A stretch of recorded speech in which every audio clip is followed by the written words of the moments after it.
Hey guys, welcome back to the channel, and today we're going to talk about how to adjust budgets based on Cleo's recommendation. So Cleo's uses AI to suggest smarter budget allocations based on your real life habits and priorities. Now here's the steps to adjust your budget with Cleo. First thing you got to do is to tap into the budget tab on the Cleo app. So open the Cleo app and tap into the budget tab.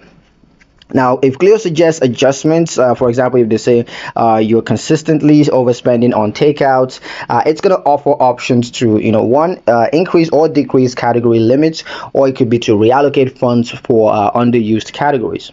Now, you just tap accept to apply Cleo's suggestions or edit to customize if you have a couple of changes that you want to make.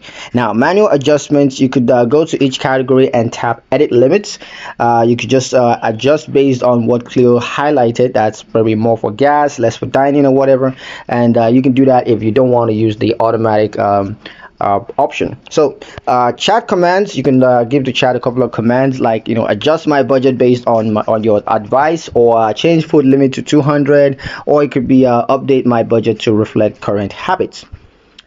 That's pretty much it for the video, guys. Hope you liked it. Hope you found the information useful enough. If you did, like the video, comment down below, let me know what you thought. Share the video with your friends and subscribe to the channel if you haven't done so already, and I'll see you guys in the next one.